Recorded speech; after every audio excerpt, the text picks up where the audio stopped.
بسم الله الرحمن الرحيم إن الحمد لله نحمده ونستعينه ونستغفره ونعوذ بالله من شرور أنفسنا ومن سيئات أعمالنا من يهدي الله فلا مضل له ومن يضلله فلا هادي له وأشهد أن لا إله إلا الله وحده لا شريك له وأشهد أن محمدا عبده ورسوله وبعد فإن خير الحديث كتاب الله وخير الهدي هدي محمد صلى الله عليه وسلم وشر الأمور محدثاتها وكل محدثة بدعة وكل بدعة ضلالة وكل ضلالة في النار وقال عز وجل في القرآن المجيد أعوذ بالله من الشيطان الرجيم بسم الله الرحمن الرحيم يا أيها الذين آمنوا اتقوا الله حق تقاته ولا تموتن إلا وأنتم مسلمون وقال يا أيها الناس اتقوا ربكم الذي خلق من نفس واحدة وخلق منها زوجها وبث منهما رجالا كثيرا ونساء واتقوا الله الذي تسألون به والأرحام إن الله كان عليكم رقيبا وقال يا أيها الذين آمنوا اتقوا الله وقولوا قولا سديدا يصلح لكم أعمالكم ويغفر لكم ذنوبكم ومن يطع الله ورسوله فقد فاز فوزا عظيما اللهم صل على محمد وعلى آل محمد كما صليت على إبراهيم وعلى آل إبراهيم إنك حميد مجيد اللهم بارك على محمد وعلى آل محمد كما باركت على إبراهيم وعلى آل إبراهيم إنك حميد مجيد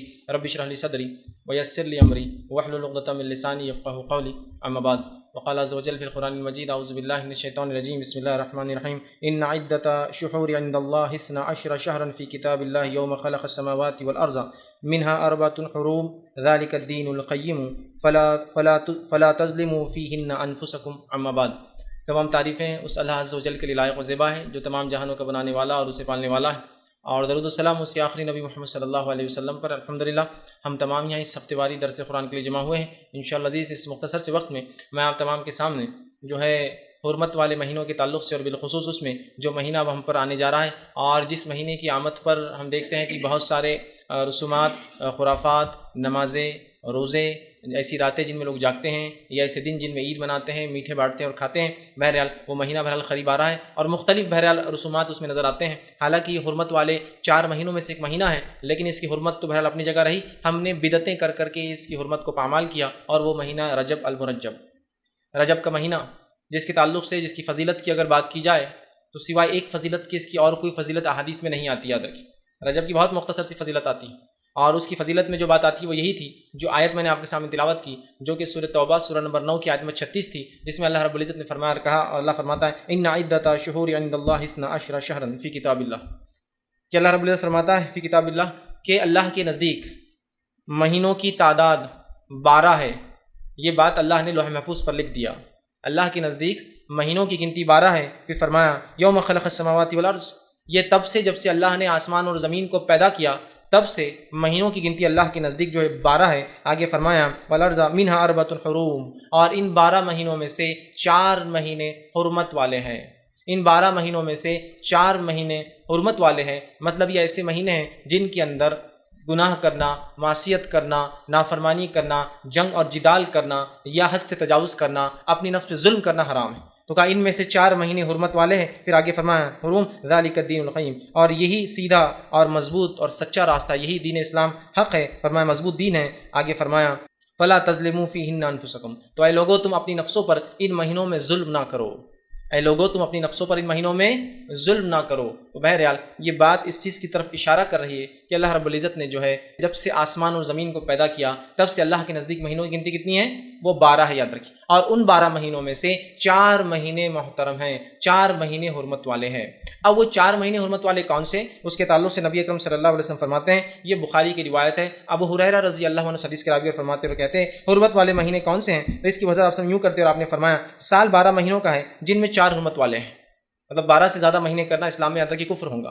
اور اس میں آپ فرماتے ہیں اس میں 4 مہینے حرمت والے ہیں، 3 پے در پے آتے ہیں، 3 ایک کے بعد ایک آتے ہیں، اور پھر آپ صلی اللہ علیہ وسلم نے فرمایا ذوالقعدہ، ذی الحجہ اور محرم، یہ 3 پے در پے آتے ہیں، ایک کے بعد ایک آتے فوراً۔ پھر آپ نے فرمایا 3 پے در پے آتے ہیں، ذوالقعدہ، ذی الحجہ اور محرم، اور پھر فرمایا اور چوتھا مہینہ رجب ہے جو جمادی الثانی اور شعبان کے بیچ میں آتا ہے۔ چوتھا مہینہ کون سے حرمت والا؟ رجب ہے جو جمادی الثانی اور دوسرا شعبان کے بیچ میں آتا ہے، ٹھیک ہے، مطلب یہ رمضان سے 2 مہینے پہلے آتا ہے یہ مہینہ، ٹھیک۔ تو بہرحال اس حدیث میں نبی اکرم صلی اللہ علیہ وسلم نے اس چیز کی وضاحت کر دی کہ وہ 4 حرمت والے مہینے کون سے ہیں جن میں جنگ، جدال، ڈیفنس کر سکتے ہیں الگ سے، لیکن آپ حملہ نہیں کریں گے، اس طرح گناہ، معصیت، کبائر سے بچنا، نیکیوں کا زیادہ سے زیادہ اہتمام کرنا چاہیے، یہ وہ مہینے یاد رکھیں۔ وہ 4 مہینے کون کون سے ہیں؟ ذوالقعدہ، ذی الحجہ، محرم۔ ویسے اگر ترتیب کے اعتبار سے دیکھا جائے جیسے ہم مہینوں کی گنتی کرتے ہیں تو ذوالقعدہ یہ سیکنڈ لاسٹ ہے، مطلب یہ 11واں مہینہ ہے، اسی طرح ذی الحجہ یہ 12واں مہینہ ہے، محرم یہ اسلامی کیلنڈر کا پہلا مہینہ ہے، اور اسی طرح جو ہے رجب جو ہے جو شعبان سے پہلے آتا ہے، یہ 7واں مہینہ ہوتا ہے. اگر وہ 1 2 3 کی گنتی اگر لے تو یہ 7واں مہینہ ہوتا ہے. ٹھیک، تو لہٰذا محرم، رجب، ذی القعدہ، ذی الحجہ، یا پھر اگر 3 پیدر پر لے تو ذی القعدہ، ذی الحجہ، محرم، اور اس کے بعد رجب کا مہینہ آتا ہے. تو اب رجب کے بارے میں یہ چیز تو واضح ہوگی کہ حرمت والا مہینہ ہے، لیکن اس کی حرمت کے علاوہ اور کوئی فضیلت اس مہینے کی نہیں آتی ہے. جیسے کہ لوگوں کو دیکھا جا رہا ہے کہ جو ہی رجب کا مہینہ آتا ہے مختلف قسم کے اعمال، مختلف قسم کے افعال لوگ کرنا شروع کر دیتے ہیں. جیسے مثال کے طور پر کچھ لوگ مخصوص نمازوں کا اہتمام کر دیتے ہیں، جیسے صلاۃ الرغائب ہے یا اس کے علاوہ اور کچھ نمازیں. کچھ لوگوں کا یہ حال دیکھا جاتا ہے کہ مخصوص روزوں کا اہتمام کرتے ہیں، جیسے کہ پہلے جمعرات کا روزہ یا پہلے جمعے کا روزہ رجب کے. اسی طرح جو ہے رجب کے 27 کی رات کو جاگتے ہیں اور اس کے بعد وہ جاگنے کے بعد دن میں جو ہے روزہ رکھتے ہیں. اسی طرح اور بھی مخصوص روزے ان ایام میں رکھتے ہیں، اور اس کی مختلف فضیلت. ایک روزے رکھنے کی یہ فضیلت 2 کی، 3 کی، 7 کی، 8 کی، 10 کی، 15 کی، مہینے بھر کی فضیلت بتائی جاتی ہے. اسی طرح کچھ لوگوں کو دیکھا جاتا ہے کہ 27 رجب کو جو ہے وہ ایک جاگنے کا خاص اہتمام کرتے ہیں، رات جاگنے میں گزاری جاتی ہے، دن کے اندر روزہ رکھا جاتا ہے اور اس کے مختلف فضائل بتائے جاتے ہیں. اسی طرح ایک اور چیز جو اس مہینے میں کی جاتی ہے وہ یہ ہے کہ لوگ اس مہینے میں عمرے کی فضیلت سمجھتے ہیں، اور بہت کثرت سے لوگ عمرے کو جاتے ہیں کہ رجب کا مہینہ ہے عمرہ کر کے آئیں گے تو عمرے کو جاتے ہیں. اسی طرح ہم دیکھتے ہیں کہ ایک اور چیز جو نظر آتی ہے، جو کثرت سے نظر آتی ہے، وہ یہ ہے کہ لوگ اس میں ایک عید مناتے ہیں، ایک دن مناتے ہیں جسے کنڈے کہا جاتا ہے ہمارے زبان میں. کنڈوں کی عید عام زبان میں کہتے ہیں. تو کنڈے منائے جاتے ہیں 22 رجب کو. 27 رجب کو جو ہے رات میں جاگ کر دن کا روزہ رکھا جاتا ہے 27 کا. اسی طرح اس سے مختلف روزوں کی مختلف فضائل لوگ بیان کرتے ہیں، اور اسی طرح جو ہے اس مہینے میں عمرے کی کچھ فضیلت سمجھتے ہیں کہ عمرے کو جانا فضیلت ہے، اور اسی طرح کچھ مخصوص نمازیں پڑھتے ہیں. تو اگر میں اس بات کو یہاں یہ رکھنا چاہوں کہ ماہ رجب کی فضیلت کیا ہے، تو بس ماہ رجب کی صرف ایک فضیلت ہے، اور فضیلت ہے یہ مہینہ حرمت والے 4 مہینوں میں سے ایک ہے. بس اتنی ہی فضیلت ہے ماہ رجب کی. اس کے علاوہ نبی اکرم صلی اللہ علیہ وسلم اس مہینے میں نہ عمرہ ثابت ہے، نہ مخصوص روزے ثابت ہے، نہ مخصوص راتیں جاگنا ثابت ہے، نہ مخصوص نمازیں اور مخصوص عبادتیں ثابت ہیں، اور نہ ہی مخصوص وہ جو ہم کنڈے کرتے ہیں، ایک میٹھی عید کرتے ہیں، اس میں خوب کھاتے اور پیتے اور کھلاتے اور پلاتے ہیں، یہ عید کا کوئی وجود ثابت ہے. لیکن یہ حرمت والا مہینہ ہے. اللہ کہہ رہا ہے کہ ان حرمت والوں میں اپنے نفس سے ظلم نہ کرو، لیکن اللہ ہم پر رحم کرے. ہم واقعی میں اس مہینے میں اپنی نفسوں پر ظلم کر رہے ہیں بدعات کر کے. اس مہینے یہ سب بدعات ہیں، یہ خرافات ہیں، یاد رکھیں. تو بہرحال ہم دیکھ رہے ہیں اس مہینے کی حرمت کو ہم پامال کر رہے ہیں. اللہ رب العزت نے اس آیت میں جو میں نے آپ کے سامنے سورہ توبہ کی آیت میں 36 رکھی، دیکھیے آخر میں کیا فرمایا، فلا تظلموا فیہن انفسکم. اے لوگوں اس مہینے میں اپنی نفس پر ظلم نہ کرو، اور ظلم سے مراد سب سے پہلے تو قتل و غارت گیری نہ کرو، اس لیے کہ ان مہینوں میں ظلم کرنا ممنوع ہے. ویسے تو ظلم سارے سال ہی منع ہے، یاد رکھیے. ان مہینوں میں خاص طور سے اس کی حرمت بڑھ جائیں گی. ان مہینوں میں خاص طور سے ان سے رکنا ہے. نیکی تو ویسے ہمیشہ کرنا ہے، ان مہینوں میں خاص طور سے نیکی میں اضافہ کرنا ہے، یہ بولنا چاہ رہا ہوں. ٹھیک، تو یہاں دیکھیے ان مہینوں میں خاص طور سے قتل و جدال نہیں کرنا چاہیے، لڑائی نہیں کرنا چاہیے. ہاں ڈیفینس کر سکتے ہیں، آپ کوئی لڑنے آ جائے آپ بچاؤ کر سکتے ہیں، لیکن آپ اٹیک نہیں کریں گے. یہ اللہ رب العزت نے سورہ بقرہ سورہ نمبر 2 آیت نمبر 217 میں اس کی وضاحت اس طرح سے فرمایا، یسألونک عن الشہر الحرام قتال فیہ. کیا آپ سے سوال کرتے ہیں کہ یہ حرمت والے مہینوں میں قتال کرنا کیسا ہے؟ اللہ نے جواب دیا فیہ کبیر. تو اللہ نے فرمایا قتال فیہ کبیر، ان میں قتل و غارت گری کرنا بہت بڑا جرم ہے، بہت بڑا گناہ ہے. تو یہ چیز واضح ہوگی کہ ان مہینوں کے اندر قتل و غارت گری سے قرآن نے ڈائریکٹلی منع کیا. سوال پوچھا گیا، جواب آیا. اسی طرح جو ہے زمانے جاہلیت میں، دور جہالت کے اندر بھی جو ہے لوگ قتل و غارت گری رجب کے مہینے میں نہیں کرتے تھے. اس کا مطلب یہ ہوا کہ رجب کے مہینے کی حرمت عربوں کو پتہ تھی، دور جہالت میں بھی حرمت مانتے تھے، اور یہ جو حرمت والے مہینے دور جہالت میں بھی عرب ان کی حرمت کو پامال نہیں کرتے تھے. اور جو ہے رجب جو لفظ آتا ہے یاد رکھیے وہ ترجیب سے آتا ہے، جس کا معنی ہوتا ہے عظمت والا.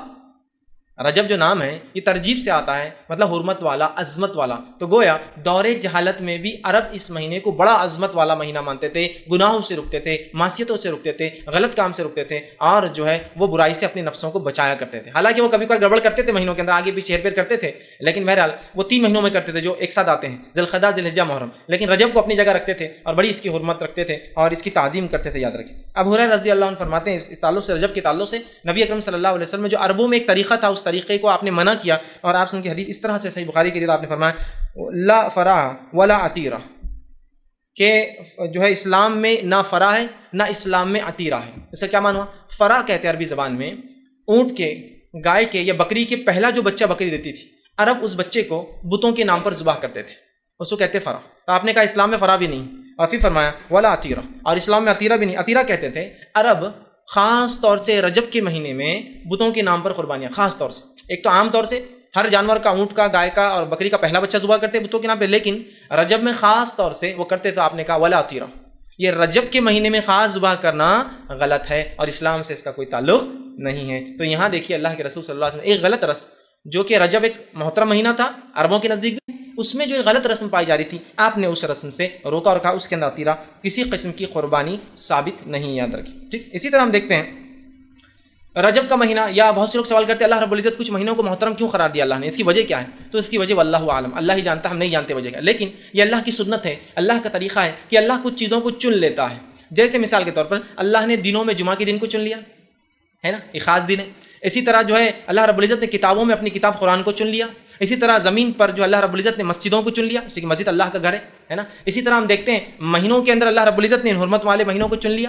اسی طرح ہم دیکھتے ہیں راتوں کے اندر اللہ رب العزت نے شب قدر کو چن لیا، ٹھیک۔ اسی طرح ہم دیکھتے ہیں انسانوں میں اللہ رب العزت کچھ انسانوں کو چن لیتا ہے جن کو انبیاء کہا جاتا ہے۔ تو اللہ رب العزت کا یہ سنت ہے، یہ طریقہ ہے اللہ کا کہ اللہ کچھ چیزوں کو چن لیتا ہے اور اس کی عظمت بیان کر دیتا ہے۔ اب ہمارا کام یہ ہے کہ جب اللہ کچھ چیزوں کو چن لے اور اس کی عظمت کو بیان کرے، ہم اس کی عظمت کو کبھی پامال نہ کریں اور جو اللہ رب العزت بتا رہا ہے وہ عمل کرنے کی کوشش کرے۔ تو اسی طرح اللہ رب العزت نے جو ہے اس مہینے کو بھی ایک عظمت والا مہینہ چن لیا، اس مہینے کو بھی ایک محترم مہینہ چن لیا، اس مہینے کو بھی ایک مہینہ چن لیا جس میں ہم کوشش کریں جنگ، جدال، معصیت، گناہ، برائی کے کاموں سے رکے اور کوشش کریں زیادہ سے زیادہ نیکیاں کرے، یاد رکھیں، ٹھیک ہے۔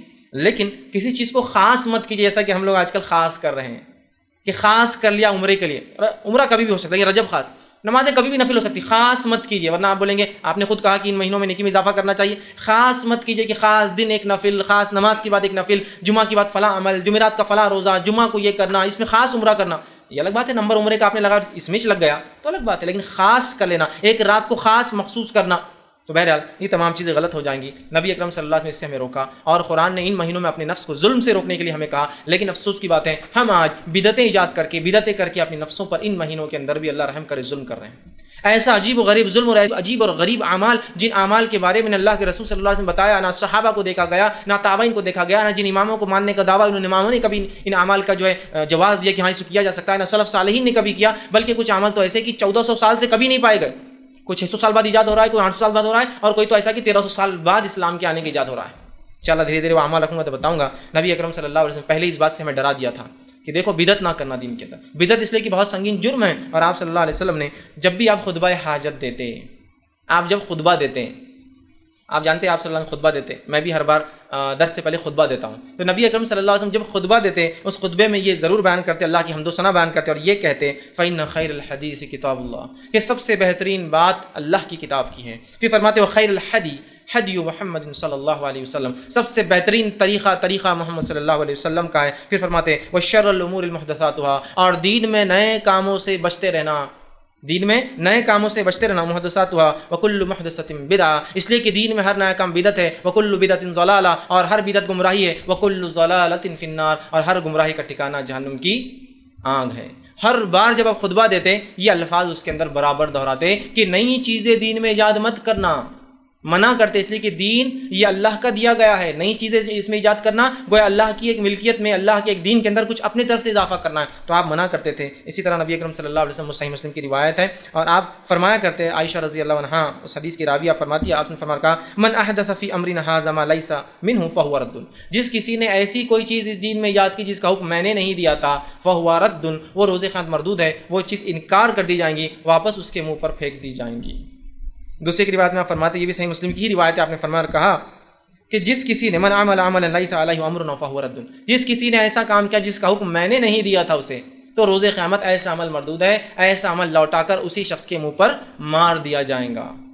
تو ہم دیکھ رہے ہیں بدعت کتنی بڑی گمراہی ہے کہ آپ صلی اللہ علیہ وسلم ہر خطبے میں بدعت سے بچنے کا حکم دے رہے ہیں۔ نبی اکرم صلی اللہ علیہ وسلم کہہ رہے ہیں کہ بدعت گمراہی ہے، بدعت سے اپنے آپ کو بچاؤ، جو ایسا کوئی نیا کام کرے گا جو میں نے نہیں کیا وہ جو ہے مجھ سے بری ہے، یا اس عمل سے ہم بری ہوں گے، وہ عمل اس کے منہ پہ مار دیا جائے گا، وہ عمل مردود ہے۔ لیکن اس کے بعد بھی ہم دیکھتے ہیں حرمت والے مہینے جیسے آتے ہیں، چاہے رجب آؤ یا اسی طرح محرم آؤ، ہم دیکھتے ہیں اتنے خرافات، اتنے بدعات، اتنی نئی نئی باتیں، اتنے اعمال اور اتنی عجیب و غریب عبادتیں ہم نے ایجاد کر لی۔ اللہ رب العزت رحم کرے، حالانکہ اس نے اپنی کتاب میں فرما دیا ان مہینوں میں اپنے نفس پر ظلم مت کرنا۔ بہرحال آگے آئیے، اب جو ان مہینوں میں کچھ اعمال ہم غلط کرتے ہیں جو بدعت ہے ان کا تذکرہ کرتا ہوں۔ پہلا عمل جو اس مہینے میں کیا جاتا ہے جس کو سنت سمجھا جاتا ہے اور بڑے اہتمام سے لوگ کرتے ہیں، اور راسخ جو اپنے آپ کو دین کے اندر جن کو ہم راسخ پاتے ہیں، جو بہت قدیم قسم کے لوگ ہیں، جو بہت شدید اعتبار سے اسلام پر عمل کر رہے ہیں، جو عمل کرتے ہیں اس مہینے میں جو ثابت نہیں، یاد رکھیے۔ دیکھیے عمل کتنا زیادہ ہو، کتنا پیسہ خرچ کرنے والا ہو، کتنی محنت اس میں لگ رہی ہو، وہ تمام چیزیں ایک بازو رکھ دیجیے۔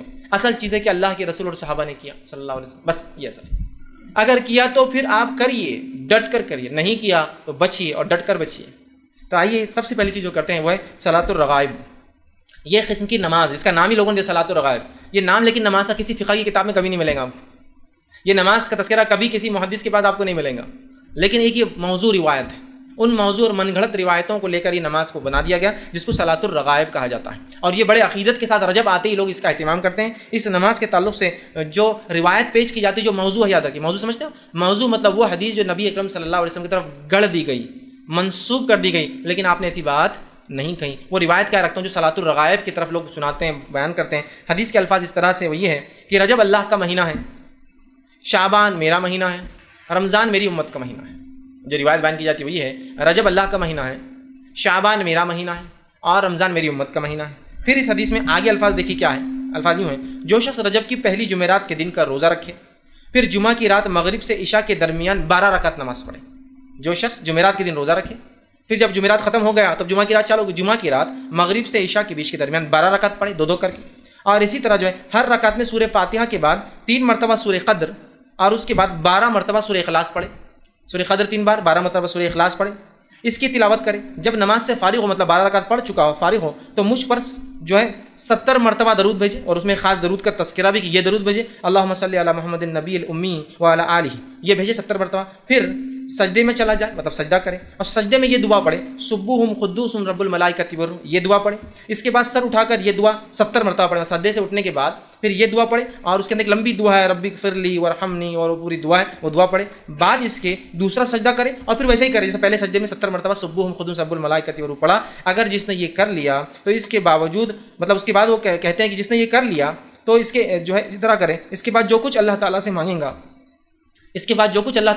اللہ تعالیٰ اس کی ہر حاجت کو پورا کریں گا. اب یہ فضائل میں آتا ہے. اور یاد رکھیے یہ روایت جو میں نے آپ کے سامنے رکھی، جو بات، یہ نبی اکرم صلی اللہ علیہ وسلم ثابت نہیں ہے. اس کے اوپر جو یہ موضوع ہے، ابن الجوزی رحمہ اللہ نے کہا کہ یہ موضوع ہے. اسی طرح جو ہے ابن رجب رحمۃ اللہ علیہ کہتے ہیں کہ یہ روایت موضوع ہے. امام نووی کہتے ہیں کہ روایت موضوع ہے. اسی طرح محمد بن طاہر الہندی رحمہ اللہ یہ فرماتے ہیں کہ روایت موضوع ہے. اسی طرح امام شوکانی رحمہ اللہ کہتے ہیں کہ روایت موضوع ہے. اور اس کے بعد مولانا عبدالحی لکھنوی جو کہ ہندوستان کے رہنے والے تھے، مشہور اور معروف شخصیت ہے، وہ بھی اس کے تعلق سے کہتے ہیں اور فرماتے ہیں، ان کا قول اس طرح سے صلاۃ الرغائب والی حدیث من گڑت ہے، اور اس پر اکثر محدثین یا سب محدثین کا اتفاق ہے، اور ان کی مخالفت کرنے والے کا کوئی اعتبار نہیں، چاہے وہ کوئی بھی ہو. کیا کہہ رہے ہو عبدالحق جو ہے عبدالحی لکھنوی رحمہ اللہ کہ جو ہے یہ نماز کے تعلق سے کہہ رہے ہیں کہ صلاۃ الرغائب والی روایت من گڑت ہے تمام محدثین کی نزدیک، اور جس نے اس کے خلاف بات کی اس کو کوئی اعتبار نہیں. تو صلاۃ الرغائب جو خاص طور سے پہلے جمعرات کا جو رجب کے اندر روزہ رکھا جاتا ہے، اس کے بعد رات جب آتی ہے تو 12 رکعت نماز اس طریقے سے پڑھی جاتی ہے. یاد رکھیے اس کا کوئی وجود، اس کا کوئی ثبوت، اس کی کوئی دلیل صحیح ثابت نہیں ہے. یہ موضوع ہے، اور علماء کو چاہیے کہ اس موضوع بات کا اظہار کرے، ورنہ یہ موضوع روایتیں جو نبی اکرم صلی اللہ علیہ وسلم طرف گڑھی گئی ہے، یاد رکھیے یہ بھی جھوٹ میں شامل ہے. اور آپ صلی اللہ علیہ وسلم اس کی وضاحت حدیث میں کر دی. جو جانتے بوجھتے مجھ پر جھوٹ باندھے وہ اپنا ٹھکانہ جہنم کی آگ بنا لے. تو ہم کوشش کریں کبھی بھی ان موضوع روایتوں کو کبھی بھی جو اپنی طرف سے ہم روایت کرنے کی کوشش نہ کریں، بلکہ ہم انکار کریں کہ نہیں غلط ہے. تو پہلا عمل رجب آتے ہی صلاۃ الرغائب، پہلے جمعرات والا عمل. اس کے بعد جو ہے رجب میں جو دوسرا عمل لوگ کرتے ہیں وہ یہ ہے کہ رجب کے مخصوص روزے، ایک تو یہ پہلا روزہ جمعرات کا اور اس کے بعد کی نماز صلاۃ الرغائب، لیکن اس کے علاوہ مخصوص روزے رکھتے ہیں، اور ان روزوں کے تعلق سے مختلف روایتیں ہیں. پہلی بات تو وضاحت کر دوں، نبی اکرم صلی اللہ علیہ وسلم نے رجب میں کوئی خاص روزہ نہیں رکھا، اور رجب کے اندر آپ نے کسی خاص روزے کا حکم نہیں دیا. دونوں باتیں، ایک تو آپ کا عمل بھی نہیں، آپ کا حکم بھی نہیں. نبی اکرم صلی اللہ علیہ وسلم رجب میں کوئی خاص روزہ نہیں رکھا اور کسی خاص روزے کے رکھنے کا حکم نہیں دیا. یاد رکھیے اب جو لوگ یہ روایتیں بیان کرتے ہیں رجب کے روزوں کی، وہ سب من گھڑت. یاد رکھیے امام نووی رحمہ اللہ نے ایک بہت اچھی بات فرمائی، جب بھی کسی حدیث کو ایسے دیکھو جس کے فضائل بہت ہی زیادہ ہو رہے ہو، یا محدثین کے اقوال ایسے موجود ہیں کہ جب تم دیکھو کہ کسی حدیث میں یا کسی عمل کے بہت زیادہ فضائل پتہ چل رہے ہو، تو جان لو کہ یہ فضائل من گڑت ہے یا وہ حدیث من گڑت ہوں گی صحیح روایتوں کے مقابلے میں. یاد رکھیے صحیح روایتیں ایسا مثال کے طور پہ شب قدر کی فضیلت کیا ہے؟ 1000 مہینوں سے افضل ہے. اب کوئی کہے شب قدر کے علاوہ کوئی ایک رات آتی ہے وہ 1000 مہینے نہیں 2000 مہینوں سے افضل ہے، تو آپ سمجھ جائیے کہ یہ گڑبڑ ہے. کہ تو ہائیسٹ لیول آف ثواب رات میں جاگنے کا وہ 1000 مہینہ ہے. اب کچھ لوگوں نے اس کو اگر ہم 1000 مہینوں کو اگر سالوں میں کنورٹ کرے تو ہوتا ہے 83.83 سال اور 3 مہینے. ٹھیک، یہ اس کی عدد ہوتے ہیں. آپ کو کہے ایک رات جاگنے کا روزہ رکھنے کا 120 سال کے گناہ معاف ہوتے ہیں، تو آپ سمجھ جائیے کچھ تو بھی گڑبڑ ہے. جس رات کے جاگنے کی بات قرآن کہہ رہا ہے، جس رات کی عبادت کو قرآن 1000 کہہ رہا ہے، اگر کوئی 120 سال کا ہے تو سمجھ جائے کچھ نہ کچھ، مطلب بہت کثیر ثواب جو کہ صحیح اعمال کے مقابلے میں آ رہا ہے، سمجھ جائے ایمان غلط ہے. اب دیکھیے کیا روایت بیان کی جاتی ہے اس میں روزوں کے فضائل میں. روایت اس طرح سے موضوع ہے، یاد رکھیے روایت موضوع ہے، اللہ رب العزت رحم کرے. میں صرف روایت کرنے کے اعتبار سے کر رہا ہوں. وہ ایسا کہا جا رہا ہے کہ اللہ کے رسول نے اس میں کہا، جبکہ وہ روایت موضوع ہے. حدیث کے الفاظ اس طرح سے، مطلب وہ حدیث جو موضوع ہے، جو آپ کی طرف من گڑت منسوب کی گئے الفاظ یوں ہیں: بے شک رجب کا مہینہ عظمت والا مہینہ ہے. اور آگے اس کے الفاظ ہیں: جو شخص اس میں اللہ تعالیٰ اس کے لیے 1000 سال کے روزے لکھ دیتا ہے، اور 2 روزے رکھے تو 2000 سال کے روزوں کا ثواب لکھ دیتا ہے، اور 3 روزے رکھے تو 3000 سال کے روزوں کا ثواب لکھ دیتا ہے. پھر اس کے اندر ہے اور جو ہے لکھ دیتا ہے، اور اگر 7 دن کے روزے رکھے تو اللہ جو ہے اس کو جہنم کے دروازے اس کے لیے بند کر دیتا ہے، اور اگر 8 دن کے روزے رکھے تو جنت کے پورے دروازے اس کے لیے کھول دیتا ہے، اور جس میں سے چاہے جنت میں تاکہ داخل ہو جائے. اور جو شخص 15 دن کے روزے رکھے اس کی برائیوں کو نیکیوں میں تبدیل کر دیا جاتا ہے، اور ایک منادی دینے والا آسمان پہ اعلان کرتا ہے: اللہ تعالیٰ نے تمہاری مغفرت کر دی، اب تم نئے سرے سے عمل شروع کرو. ٹھیک ہے. اور جو شخص اس میں زیادہ سے زیادہ روزے رکھے اللہ تعالیٰ اس کو زیادہ سے زیادہ عطا فرماتا ہے. یہ روایت موضوع ہے اور من گڑت ہے. امام الجوزی نے اپنی موضوعات اپنی کتاب الموضوع کے اندر اس کو روایت کیا، اور اکثر محدثین نے اس کو اپنی موضوعات کے اندر روایت کیا کہ یہ روایت صحیح نہیں ہے. یہ تو 1000 دن کے روزوں کا ثواب بتایا جا رہا ہے. 2000 دن کے روزے مطلب 30 دن رکھ لیا تو 3000 ہو گئے، یا 29 کا دن آتا 29000. اللاجیکل بات ہے، اس لیے کہ دیگر اعمال پہ، شب قدر پر یا رمضان کے روزوں پر یہ فضائل کی بات نہیں آ رہی. یاد رکھیے، اسی لیے میں نے کہا کثرت سے جب فضیلتیں آئی کسی چیز میں بہت زیادہ جو صحیح کے مقابلے میں ہو تو سمجھ آئی کچھ نہ کچھ گڑبڑ آ رہی ہے اس کے اندر. ٹھیک ہے. تو بہرحال دیکھیے کس قسم سے بات آئی ہے، یاد رکھیے یہ تمام چیزیں جو ہے موضوع ہے. اسی طرح اس میں ایک خاص نماز کا بھی تذکرہ آتا ہے روزے کے ساتھ، کہ روزہ رکھے اور نماز پڑھے. وہ اس طرح سے بیان کیا تھا، اور یہ بھی روایت موضوع ہے، جھوٹی ہے لیکن لوگ عمل کرتے ہوئے کیا ہے، حدیث کو ایسا بیان کیا تھا جو کہ جھوٹی ہے. جو آدمی رجب میں 1 دن کا روزہ رکھے، اس میں 4 رکعت اس طرح پڑھے کہ پہلی رکعت میں سورہ جو ہے فاتحہ کے بعد جو ہے 100 مرتبہ آیت الکرسی پڑھے، اور پھر دوسری رکعت میں 100 مرتبہ سورہ اخلاص پڑھے. مطلب پہلی رکعت میں سورہ فاتحہ 100 مرتبہ آیت الکرسی، دوسری رکعت میں سورہ فاتحہ کا 100 مرتبہ سورہ اخلاص پڑھے تو اس کی موت نہیں آئے گی یہاں تک کہ وہ جنت اسے دکھا لیا جائے، یا جنت میں اس کا ٹھکانہ نہ اسے بتا دیا جائے. مطلب روزہ رکھے، روزہ رکھنے کے بعد 4 رکعت اس روزے میں یہ نماز پڑھے. کیا نماز پڑھے؟ جو بتایا جا رہا طریقہ کہ سورہ فاتحہ کے بعد 100 مرتبہ آیت الکرسی، سورہ فاتحہ کے بعد 100 مرتبہ سورہ اخلاص. تو فائدہ کیا ہوگا اس کو؟ نہیں مرے گا مگر جنت میں اس کا ٹھکانہ بتا دیا جائے گا کہ تم یہاں رہنے والے ہو جنت.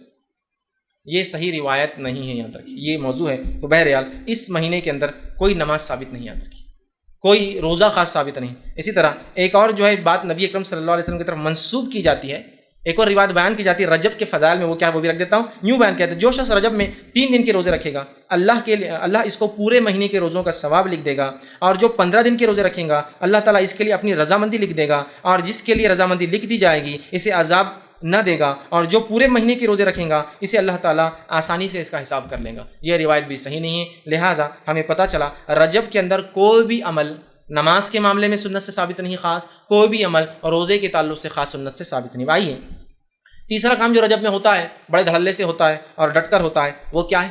وہ یہ ہے کہ رجب کی 27 کی رات کو خاص طور سے شب معراج منایا جاتا ہے. الاسراء والمعراج، مسجدیں سج رہی ہے اور تیاریاں ہو رہی ہے، اور بہت سارے لوگ سال گزرنے کے بعد رجب کی 27 کو ان کو یاد آتا ہے اپن مسلمان ہیں، اب رمضان نزدیک آ رہا ہے، اب مسلمان ہیں، اپن نمازیں شروع کرنا رجب آ رہا ہے. پھر 15 کو ایک اور نئی رات مناتے ہیں شب برات، پھر یاد آتا ہے اب تو رمضان بہت نزدیک، 15 دن ہے سدھر جاؤ. اور پھر آ جاتے ہیں رمضان، اور جب رمضان آتے ہیں اور اصلی رات آتی ہے تو ڈپلیکیٹ راتوں کے چکر میں اصلی رات ہاتھ سے چلی جاتی ہے. شب قدر کو کیسے منایا جا رہا ہے بولنے کی ضرورت نہیں ہے نا. بہرحال تو رجب میں ایک فضیلت جو اس کی بتائی جاتی جو ہے نہیں، وہ کیا ہے کہ اس میں ایک رات ہوئی جس میں آپ صلی اللہ علیہ وسلم نے سفر کیا، اور وہ جو ہے مسجد حرم سے مسجد اقصیٰ گئے، پھر مسجد اقصیٰ کے آسمانی سفر کیا. یاد رکھیے یہ رات تو ہوئی، کب ہوئی وہ نہیں پتا ہے ہم کو، 27 خاص نہیں، کب ہوئی نہیں پتا ہے. یہ واقعہ صحیح ہے کہ آپ صلی اللہ علیہ وسلم کو معراج ہوئی. ٹھیک. اب بہت سے لوگ ہوتے ہیں وہ بولتے ہیں کہ جو ہے قرآن کے اندر معراج کا تذکرہ ہے، قرآن کے اندر معراج کا، اس لیے ہم منانا چاہیے. قرآن کے اندر الحمدللہ معراج کا تذکرہ کہیں بھی نہیں. قرآن کے اندر تذکرہ اسراء کا ہے. قرآن کے اندر تذکرہ اسراء اور معراج کیا ہے بتا دیتا ہوں. اسراء کہتے ہیں اس سفر کو جو آپ صلی اللہ علیہ وسلم نے مسجد حرم سے مسجد اقصیٰ طے کیا، یہ اسراء. اور معراج کہتے ہیں اس سفر کو جو مسجد اقصیٰ سے آسمان ہو. معراج کا مطلب ہوتا ہے چڑھنا، سیڑھیاں اوپر کی طرف جانا، وہ تذکرہ ہے. تو قرآن نے کہیں بھی معراج کا تذکرہ نہیں کیا، اسراء کا کیا. سبحان الذی اسریٰ، سورہ جو ہے بنی اسرائیل سورہ نمبر 17 آیت نمبر 1، سبحان الذی اسریٰ بعبدہ لیلا من المسجد الحرام الی المسجد الاقصی الذی بارکنا حولہ لنریہ من آیاتنا انہ هو السمیع البصیر. یہ آیت نے فرمایا کہ پاک بابرکت ہے وہ ذات جو لے گیا اپنے بندے کو رات کے ایک حصے میں مسجد حرام سے مسجد اقصیٰ کی طرف، جس کے اطراف ہم نے اپنی برکتیں پھیلا رکھی ہے تاکہ جو ہے لنریہ من آیاتنا، اپنے بندے کو اللہ کے رسول صلی اللہ علیہ وسلم کچھ نشانیاں دکھائے اپنی. سمجھ رہے آپ؟ تو اسراء کا تذکرہ ہے، معراج کا تذکرہ قرآن میں کہیں بھی نہیں، اور ہم منانے کیا معراج، تذکرہ اسراء کا ہے۔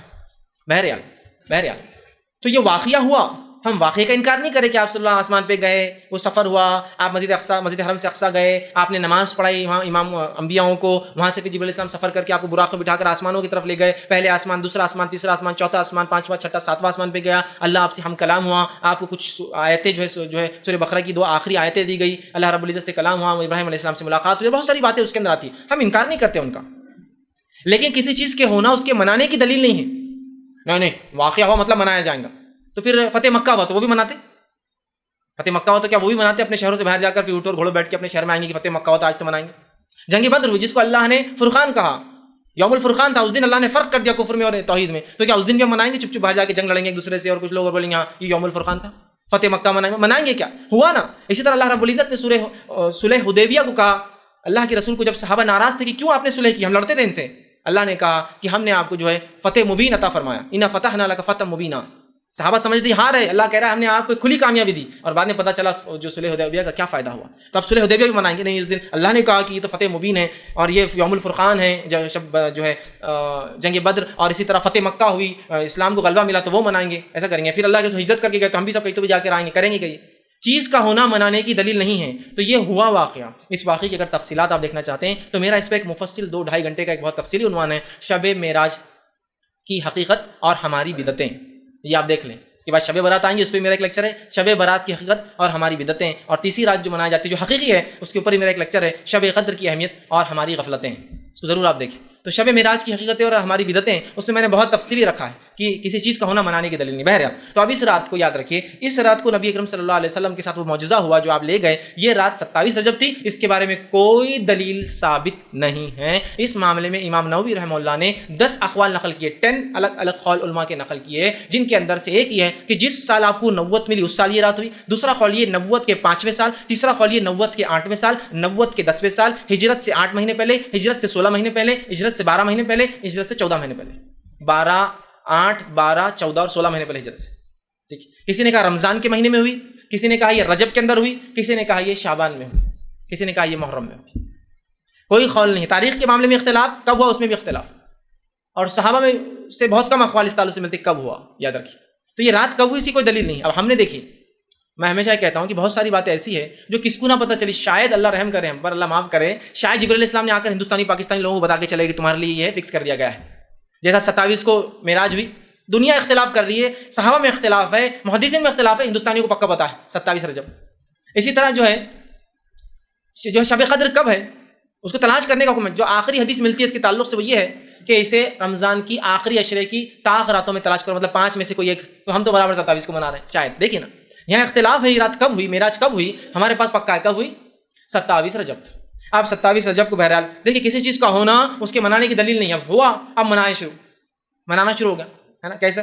راتوں کو مسجدیں سجائی جا رہی ہے، نہایا جا رہا ہے، تیار ہوا جا رہا ہے، انتظام کیا جا رہا ہے، مخصوص پکوان اور میٹھے، اور ظاہر سے کوئی بدعت بغیر میٹھے کی تو کمپلیٹ ہوتی نہیں ہے، مخصوص میٹھے بنائے جا رہے ہیں، اسی طرح جو ہے مخصوص لباس بنائے جا رہے ہیں، مخصوص رکعت میں تعداد میں راتوں کی نماز، جیسے 100 رکعت نماز، یا پھر ایک نماز ہوتی ہے کہ جو زندگی بھر کے نمازیں چھوٹ گئے، ٹھیک، جو ہے قضائے عمری پڑھی جا رہی ہے، اسی طرح جو ہے صبح اٹھ کر پھر 27 کا روزہ رکھا جا رہا ہے، یہ تمام کام بدعت ہے۔ وہ رات ہوئی، وہ واقعہ ہوا، اس کے بارے میں ہمیں فکس نہیں پتا وہ کب ہوئی رات اور کیا واقعہ، مطلب واقعہ تو پتا ہے لیکن وہ رات کب ہوئی، کس مہینے ہوئی، کس سن میں ہوئی، ہمیں نہیں پتا، لہٰذا اس رات کو یاد کر سکتے آپ کی واقعہ کیا تھا، لیکن منانا یہ بدعت میں شامل ہوگا۔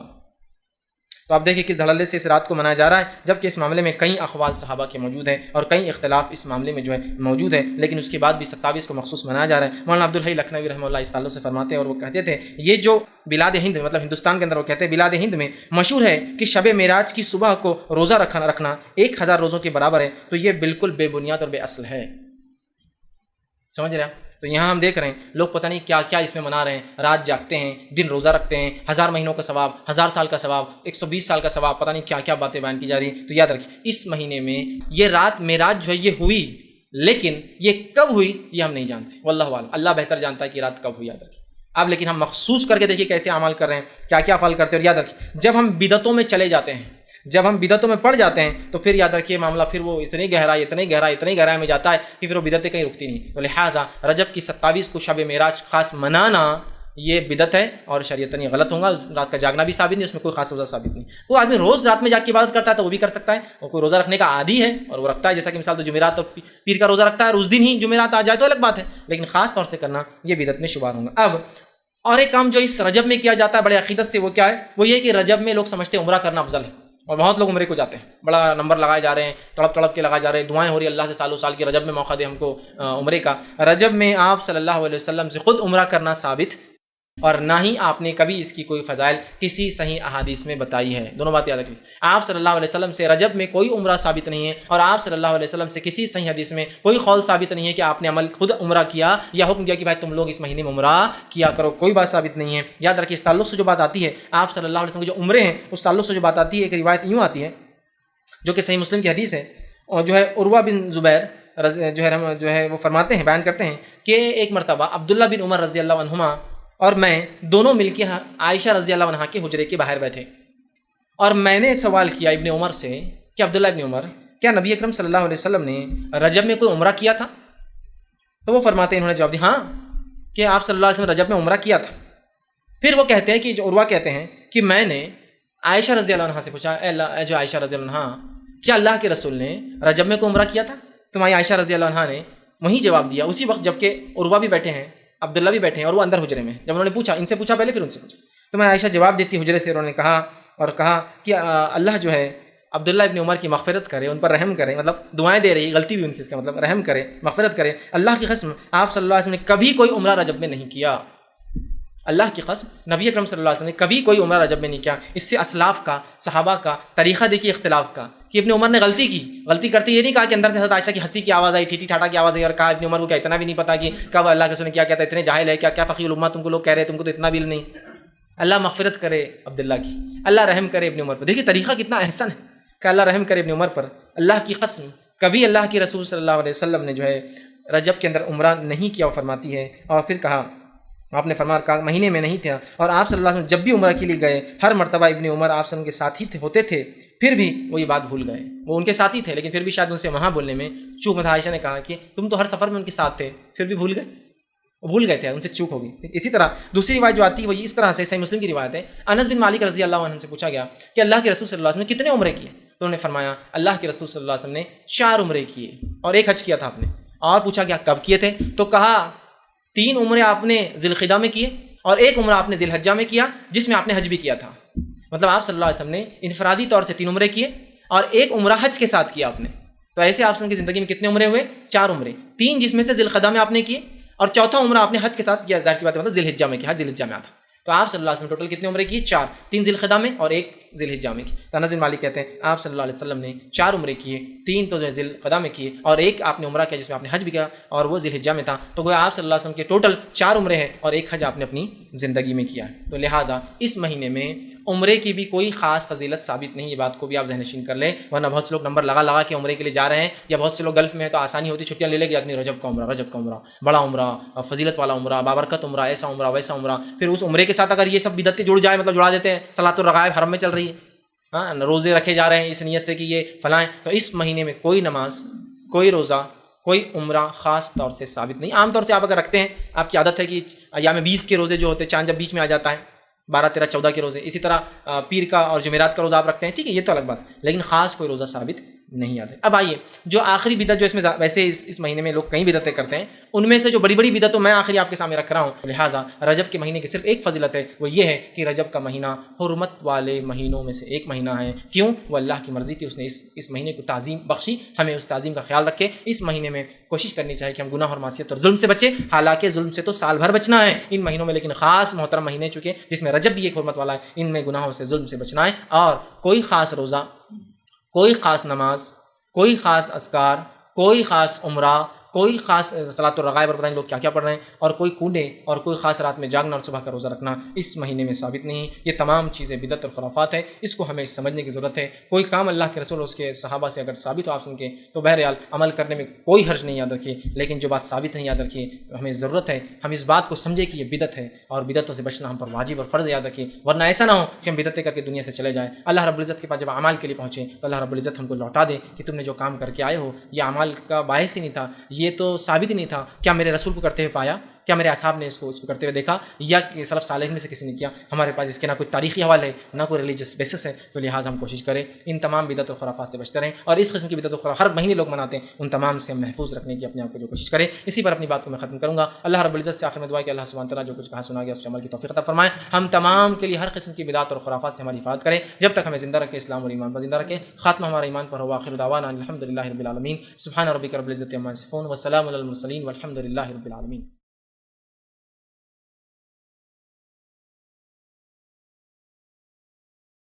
بسم اللہ الرحمن الرحیم، الحمد للہ رب العالمین والصلاة والسلام علی خاتم النبیین والمرسلین، رب اشرح لی صدری ویسر لی امری واحلل عقدۃ من لسانی یفقہوا قولی، اما بعد۔ السلام علیکم سر میرے 2 سوال ہے سر۔ پہلا سوال ہے کہ یہ جیسے ابھی آپ نے بولے کہ روزے خاص رجب میں نہیں رکھنا، تو ابھی جیسے ابھی رزلٹ آیا تھا تو جیسے ابھی ہمارا رزلٹ نہیں کرتا، اللہ سے دعا کرے کہ 4 روزے رکھے کہ جیسے رزلٹ کے بعد تو رکھ سکتے ہیں اس پہ۔ اور دوسرا سوال ہے کہ ہم نے ایک خاری ہے ہمارے محلے میں نماز یہ پڑھاتے، تو جیسا ہم نے ان کو بولے کنڈے کئی کو مناتے ہو، تو بولے حضور صلی اللہ علیہ وسلم نے خود بنائے، اور بولے حدیث سے بولے ترمذی سے ہے بولے، تو اس کا کیا عقیدہ ہے؟ بہرحال پہلا بھائی کا سوال تھا کہ اگر کسی نے سمجھ لیجیے اب یہ رجب کا مہینہ آ رہا ہے اور ان کا رزلٹ بھی ہے اور انہوں نے نظر کے روزے مانگ لے کہ اللہ رزلٹ اچھا ہے تو 2 روزے 3 روزے 4 روزے رکھوں گا، تو کیا؟ تو دیکھیے نظر کے روزے رکھنے ایک الگ چیز ہے نا، آپ رجب میں خاص روزے تھوڑی رکھ رہے ہیں، رجب کے روزے نہیں ہیں وہ نظر کے روزے ہیں، تو نظر کے روزے انسان کبھی بھی مانگے تو وہ کبھی بھی اس کو رکھ سکتا ہے۔ یہ وہ روزے نہیں جو خاص رجب کے ہوتے ہیں، جو رجب کے لیے خاص روزے رکھتے ہیں اس نیت سے کہ رجب کے روزے کی وہ جمعرات کے روزے کی فضیلت یا 1 روزہ 2 روزے 3 روزے کی فضیلت 7 روزے 8 روزے 15 روزے کی فضیلت، وہ غلط ہوگا۔ لیکن اگر کسی کے نظر کے روزے اور رجب میں پورا کرنا چاہے تو بہرحال وہ کر سکتا ہے۔ بہن نے دوسرا سوال کیا کہ انہوں نے کسی سے سوال کیا کہ یہ کنڈے کیوں مناتے ہیں، وہ مسجد کے امام ہیں، تو انہوں نے کہا اللہ کے رسول صلی اللہ علیہ وسلم سے بات ثابت ہے، ترمذی کی حدیث ہے اور فلاں فلاں حدیثوں میں آتا ہے۔ یاد رکھیے نبی اکرم صلی اللہ علیہ وسلم سے تو اس کنڈوں کا تو دور دور تک کوئی واسطہ اور لینا دینا ہی نہیں ہے۔ دیکھیے کچھ بدعتیں ایسی ہوتی ہے، اسی کوئی دین بنیاد ہوتی ہے، لوگ اس کے اوپر نیا کام کرتے ہیں، جیسا کہ معراج ہوئی لیکن لوگ اس کو منا رہے ہیں، منانا غلط ہے، ہونا ایک الگ چیز ہے، تو یہ تو اس کی کچھ نہ کچھ بنیاد ہے۔ کچھ بدعتیں ایسی اس کی بیسس ہی نہیں ہے، اور یہ کنڈوں کا تو بیسس ہی نہیں، یہ تو 1300 سال بعد آپ سے کی شروعات کیا گیا ایک عمل ہے، تو لہٰذا اس کی کوئی بنیاد نہیں ہے، اس کی کوئی حقیقت نہیں ہے۔ اور اگر وہ کہہ رہے ہیں کہ فلاں فلاں حدیث کی کتاب سے ہے تو بہرحال ان کو چاہیے کہ وہ دلیل لا کر دیں، اگر دلیل ہوں گے تو انشاءاللہ ہم بھی ضرور منائیں گے کنڈے، لیکن دلیل الحمدللہ اسے کہیں نہیں ملیں گے، اس لیے کہ آپ سے ایسا کوئی عمل ثابت نہیں۔ کسی نے سوال کیا کہ قضائے عمری پڑھ سکتے ہیں کیا؟ تو دیکھیے قضائے عمری جیسی کوئی نماز سنت سے ثابت نہیں ہے۔ قضائے عمری کیا ہوتا ہے بتاتا ہوں، لوگ کیا کرتے ہیں زندگی بھر نماز مت پڑھو، 15 شعبان شب برات آتی ہے، 15 شعبان جو کہ ثابت نہیں، 15 شعبان آتی ہے، اس رات 2 رکعت فجر کی قضائے عمری، 2 رکعت 4 رکعت ظہر کی قضائے عمری، 4 رکعت عصر کی قضائے عمری، 3 رکعت مغرب کی، 4 عشاء، یہ کیا ہے؟ تو بولے اب یہ نماز پڑھنے سے اب تک زندگی میں جتنے نمازیں چھوٹی تھی سب پوری ہو جائیں گی۔ ماشاءاللہ اگر اتنا آسان ہوتا تو صحابہ ابتدائی دور میں کتنی تکلیفیں جھیلیں، اور کتنے صحابہ تو صرف نماز پڑھتے دیکھے گئے بول کے پکڑے گئے، ورنہ پہلے کسی کو نہیں مانتا، چھپ چھپ کے نمازیں پڑھتے تھے۔ ابتدائی دور میں 3 وقت چھپ چھپ کے نمازیں پڑھی جاتی، سورج نکلنے سے پہلے، سورج بیچ میں جانے کے بعد، اور شام کے وقت صحابہ پڑھتے 2 رکعت، یہ فرض نہیں تھی لیکن پڑھا کرتے تھے، پکڑے گئے بہت سارے اور تکلیفیں جھیلنا پڑی، تو ان کو یہ بات سمجھ میں نہیں آئی، ابھی تو فرض ہی نہیں اپنے پر، تو کئی کو تکلیفیں جھیلنے کے لیے پھنسنا نمازیں پڑھ کے، ہے نا، دیکھیں گے بعد میں جب فرض ہوں گے، اور فرض ہونے کے بعد بھی کوئی صحابہ سے نہیں ابھی تو جنگوں میں بہت مصروف ہے اس لیے نمازیں چھوڑ دو، قضائے عمری پڑھ لیں گے، ابھی تو فلاں مصروف ہے لہٰذا سفر میں ہے تو اب چھوڑ دو، ہے نا، کتنی تکلیفیں تھی، اتنی سہولت تو تھی بھی نہیں کہ یہاں سے اڑے وہاں اتر گئے، 2 مہینے سفر کرے، چلو سفر میں نہیں پڑھیں گے تو قضائے عمری ہے نا اپنے لیے، ثابت نہیں یاد رکھی۔ آپ ایک غلط فہمی کی بنیاد پہ قضائے عمری بنی ہے، میں اس کی غلط فہمی کو پہلے دور کرتا ہوں۔ پہلی چیز، جو نماز چھوٹ جاتی ہے اور جو نماز چھوڑ دی جاتی ہے اس کا فرق سمجھ لیجیے آپ پہلے۔ جو نماز چھوٹ جاتی ہے غفلت سے، نیند لگنے کی وجہ سے، بھول جانے کی وجہ سے، یا سفر کی تکلیفوں کی وجہ سے سمجھ میں نہیں آیا، جیسا یہاں سے اڑے انگلینڈ کے لیے 6 گھنٹے ٹائم سے اٹھا جا رہے ہیں اب چلتے ہیں، سمجھے کبھی کبھار ہوتا ہے، تو یہ سب چیزیں سمجھ میں آ رہی ہے، کچھ نہ کچھ غفلت، سمجھ کی کمی، بے ہوشی، بیماری جس میں ہوش ہی نہیں تھا، تو یہ نمازیں چھوٹ گئی ہم سے، تو اس کی قضا ہوتی ہے۔ غفلت، سو گئے تھے، غفلت تھے، ٹائم نہیں سمجھ میں آیا، یہ نمازیں قضا ہو جاتی ہے، اس کو آپ پھر سے پڑھ سکتے ہیں۔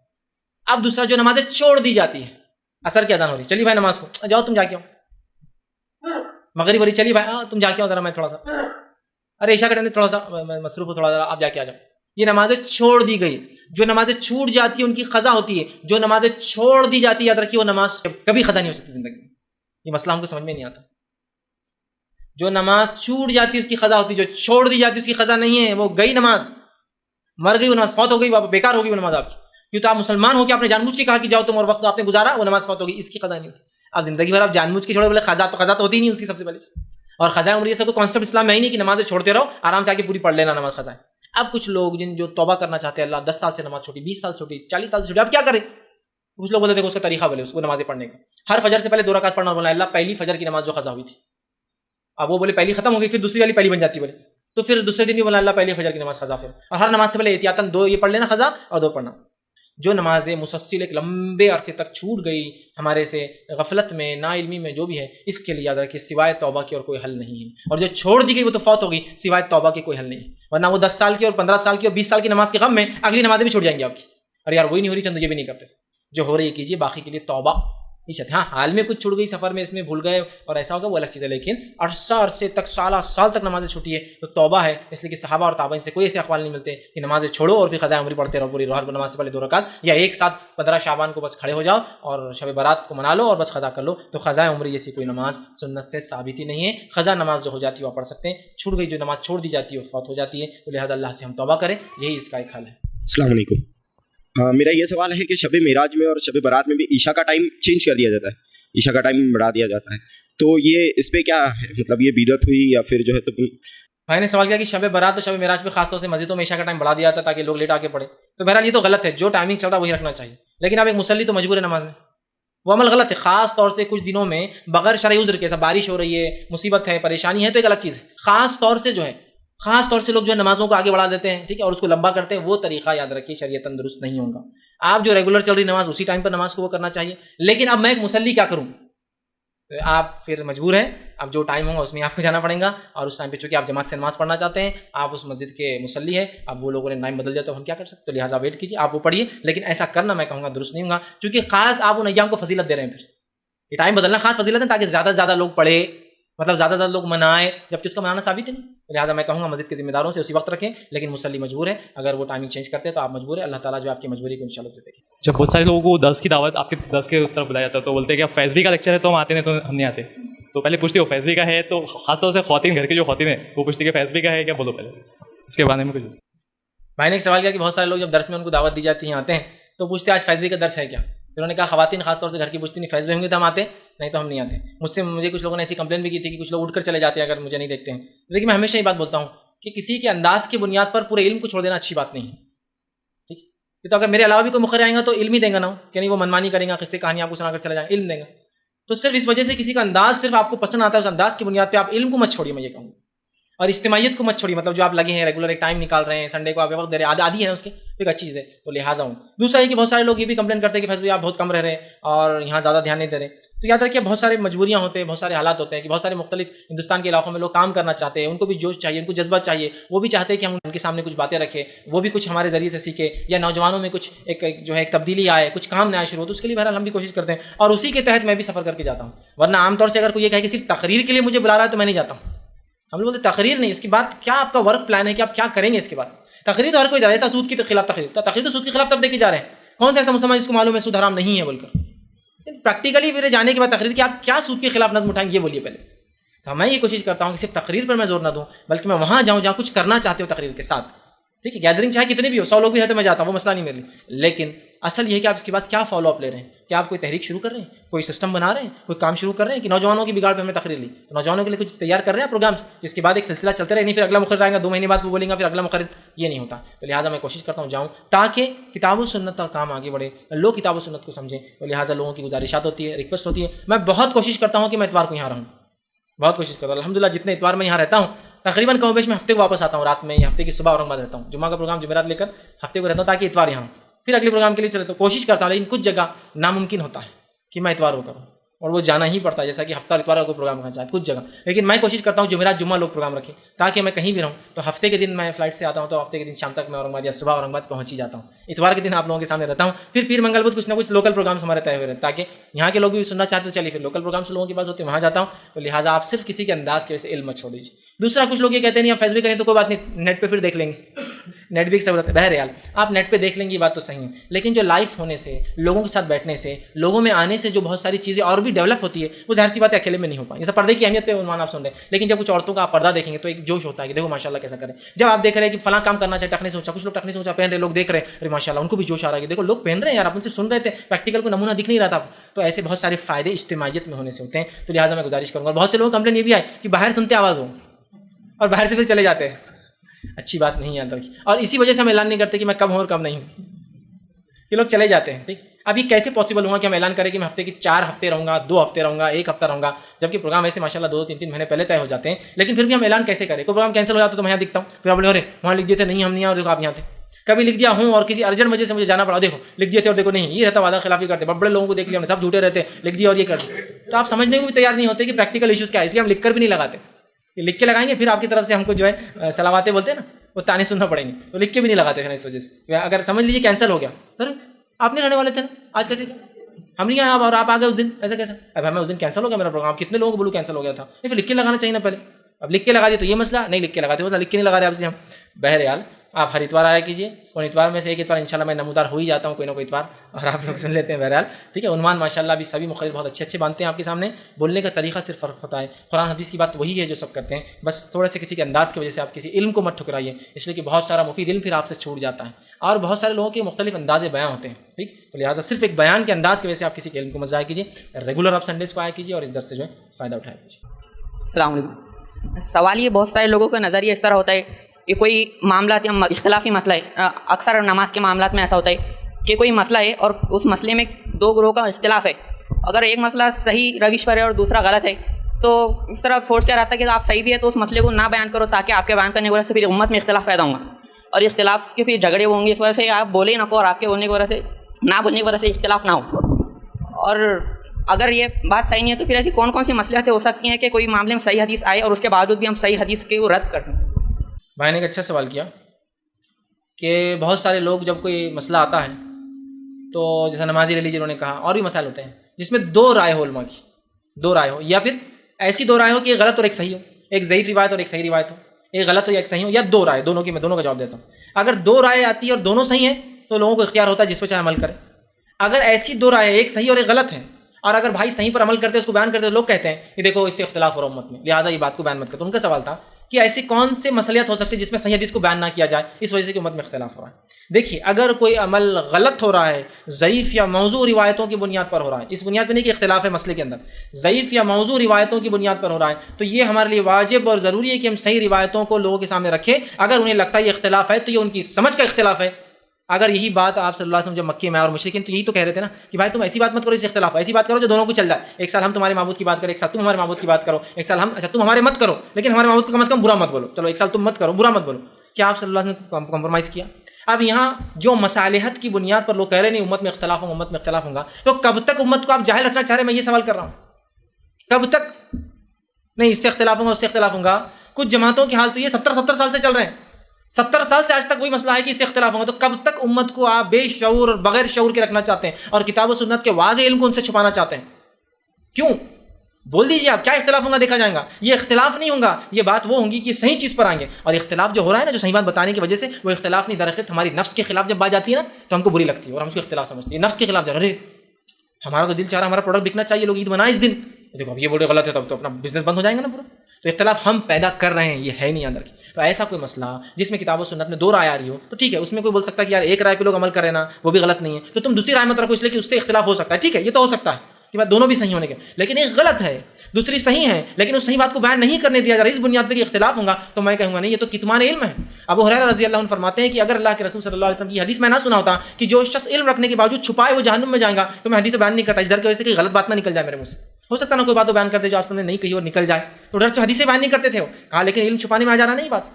تو لہٰذا بہت سارے لوگوں کو دیکھا جا رہا ہے جو نفس پرست ہوتے ہیں ان کو یہ بات اختلاف نظر آتا ہے کہ اگر میں کسی سے کہوں گا کہ یہ عمل جو اتنے سالوں سے تم کر رہے ہو، جن آپ کے والد کو بھی ہم نے اجازت دی تھی کرنے کی، آپ کے چچا کو بھی دے دی تھی، اب آپ سے کہیں غلط ہے تو ظاہر سے تو گلا پکڑیں گا، مسجد کو چندہ بند ہو جاتا، زکات بند ہو جاتی، چمڑے آنا بند ہو جاتے، غلہ مناج نہیں آتا، تو لہٰذا چل لے دو، نہیں اختلاف ہوگا. اور اختلاف نہیں ہوگا بول کر اکثر علم کتاب و سنت کا چھپایا جا رہا ہے، جبکہ ہم جانتے ہیں اللہ رب العزت نے اس بات کی وضاحت اپنے قرآن میں کر دی اور فرما دیا کہ وہ علم جو اللہ رب العزت نے کتاب و سنت کا اتارا تھا، ان الذین یکتمون ما انزلناه من البینات والہدی من بعد ما بیناه للناس فی الکتاب اولئک یلعنهم اللہ ویلعنهم اللائنون. یہ جو ہے سورہ بقرہ کی آیت نمبر 159 ہے کہ ہم نے جس ہدایت کو، واضح نشانیوں کو، روشن دلیلوں کو کتاب کی شکل میں اتارا ہے، اس کو اگر کوئی چھپاتا ہے، ان الذین یکتمون ما انزلناه من البینات والہدی، کہ ہم نے جس قرآن کو، جس کتاب کو اتارا ہے، جس کو لوگ چھپاتے تھے، یہ آیت یہودیوں کے لیے آئی تھی کہ ان کو توریت اتاری کی، توریت کو انہوں نے عام لوگوں سے چھپاتے. کہا نہیں، یہ اس لائق نہیں ہے، لوگ اس کی دعوت نہیں دینا چاہیے. تو کہا وہ لوگ جن کے اوپر ہم نے نازل کیا بینات، کھلی دلیل اور ہدایت، اس کے باوجود انہوں نے اس کو یکتمون چھپایا، اولئک یلعنهم اللہ، تو ان پر اللہ کی لعنت ہو، ویلعنهم اللائنون، اور سارے لعنت کرنے والے تمام مخلوقات کی لعنت.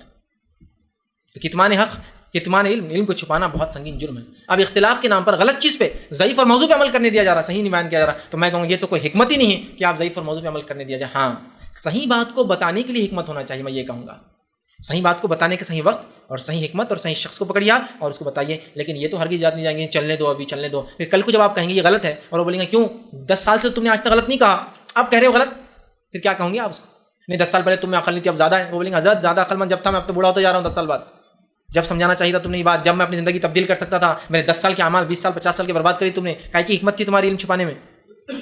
یاد رکھیے علم چھپانے میں کوئی حکمت نہیں ہے. ہمیں جب غلط اور صحیح کا معاملہ آ رہا ہے چھپائیے مت. ہاں بتانے کا انداز حکیمانہ ہو، حکمت کے ساتھ اپنی صحیح بات کو لوگوں کے سامنے بالکل رکھیے، اور لوگوں کی تانوں سے اور ان کی برائی سے اور ان کی شر سے اللہ رب العزت انشاءاللہ ہماری بات کریں گا. اور آپ یہ سوچی کیجیے کہ میں اللہ کے رسول صلی اللہ علیہ وسلم کی صحیح بات لوگوں تک پہنچا رہا ہوں، لوگ مانے نہ مانے ان کا مسئلہ ہے. اور اس سے اگر اختلاف ہو رہا ہے کہ غلط بات والے صحیح بات سے اختلاف کر رہے ہیں، تو یہ تو ہر دور میں ہوا کہ حق بات کا اختلاف کیا گیا، اس میں حق بات کے خلاف بات کی گئی، اس سے اختلاف کیا گیا. اس سے آپ مت ڈریے، اپنی بات کو آپ رکھ دیجیے.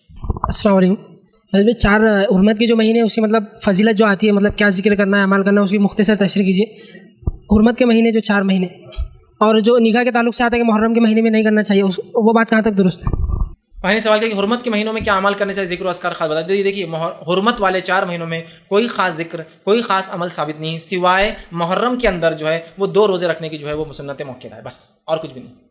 خاص طور سے حرمت کے مہینے میں خاص طور سے کچھ چیزیں کرنا درست نہیں، سوائے اس کے کہ محرم کا وہ اور ذی الحجہ کی پہلی 10 تاریخ کی جو فضیلت ہے، عشرہ ذی الحجہ وہ ہے، وہ بتایا گیا. مطلب محترم مہینوں کے اندر جو باتیں بتائی گئی وہ محرم کے روزے ہیں، اور اس کے بعد جو ہے ذی الحجہ کے مہینے کی پہلے تاریخ سے لے کر 10 تاریخ تک مطلب عید کے دن تک کی حرمت ہے. اس کے علاوہ اور کوئی ان کی حرمتیں، کوئی خاص فضائل، کوئی خاص ذکر ثابت نہیں، سوائے اس کے کہ حرمت والے مہینے ہیں. ٹھیک، تو کوئی ذکر کوئی روزے باقی دیگر چیزیں لوگ کرتے ہیں وہ ثابت اس مہینوں کے اندر کچھ بھی ایسا خاص پھر ثابت نہیں. بھائی نے ایک سوال کیا کہ محرم میں لوگ کہتے ہیں نکاح نہیں کرنا چاہیے، اس تعلق سے کیا ہے؟ تو محرم میں نکاح نہ کرنے کی کوئی دلیل قرآن حدیث ثابت نہیں، سوائے اس کے کہ امت محرم کو منحوس اور غم کا مہینہ سمجھتی ہے. لہٰذا چونکہ اس میں نواز رسول کی شہادت ہوئی، مطلب منحوس مہینہ تھا، اسی طرح شہادت کی وجہ سے یہ غم کا مہینہ ہے، اور ظاہر سے غم کے مہینوں میں خوشی نہیں منائی جاتی، اس لیے وہ کوئی خوشی کا عمل محرم میں نہیں کرتے ہیں. بلکہ اگر بچے محرم پیدا ہوتے بولتے روتی صورت پیدا ہوا، منحوس پیدا ہوا اور فلاں پیدا ہوا، تو محرم میں نکاح نہیں کرنے کی کوئی دلیل نہیں. نکاح صبح شام دن رات کسی مہینے کسی تاریخ کسی دن فجر کے بعد مغرب کے بعد عشاء کے بعد کبھی بھی ہو سکتا ہے، اسی کو مانی.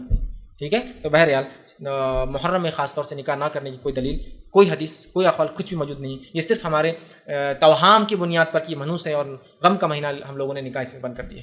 السلام علیکم سر. میرا ایک سوال ہے کہ وہ آپ نے جیسے بولے کہ کچھ درود یوں نہیں بھیجتا، ایک ہمارے محلے کی مسجد میں لکھا ہوا ہے، بڑے پوسٹر لگائے ہوئے جیسے دعائیں یوں لگائے ابھی بھی، تو اس پہ لکھا ہوا وضو کرتے وقت وضو خانے میں کہ 80 حضور صلی اللہ علیہ وسلم پہ تم 80 مرتبہ درود بھیجے کچھ تو، اور جو ہے بعد میں تمہارے 80 سال کے گناہ معاف ہو جائیں گے، تو بھیج سکتے ہیں کیسے؟ بھائی نے ایک سوال کیا اور میں نے بھی یہ بات دیکھی تھی کہ ایک فضیلت آتی ہے. بھائی نے کہا کہ وضو خانے میں لگا ہوا ہے کہ 80 مرتبہ درود بھیجے وضو کے بعد. میں نے جو سنا وہ یہ ہے جمعہ کے دن بعد نماز جمعہ سے عصر کے بیچ میں جو شخص 80 مرتبہ درود بھیجیں گے آپ پر اس کے 80 سال کے گناہ معاف ہوں گے. موضوع روایت ہے، اسی لیے بہت سارے لوگ جمعہ کے بعد خوب جمعہ کا اہتمام کرتے ہیں، 80 بار درود پڑھتے ہیں، بس 80 سال کے گناہ معاف کر کے نکل جاتے ہیں. پھر اگلے 2-4 ہفتوں میں کبھی جمعہ مل گئی تو مل گئی، باقی نمازیں غائب، روزے غائب، زکات غائب، حج غائب. کیوں؟ 80 سال کی معاف ہو گئے. اور 80 ٹیئر سے کہیں اسٹاک کر کے رکھ دیتے اپنے پاس، ہر ایک جمعہ کر دیا 80 سال ہوتے تو زندہ بھی رہیں گے. اور یہ 80 سال کے اسٹاکس کو اسال بھی کرتے ہیں. پھر وہ اسال سمجھتا کوئی مر گیا تو یہ 80 سال اس کو وہ 80 سال مطلب اسٹاک میں سے نکالتے ہیں اور ورچوئل اسٹاک میں سے ٹرانسفر بھی ہو جاتا ہوں کہ وہ 80 سال کا اس کو 80 سال کا اس کو. تو ایسی کوئی صحیح روایت ثابت نہیں جس میں 80 سال کے گناہ صرف 80 درود پڑھنے سے ظہر کے بعد معاف ہوتے ہو یا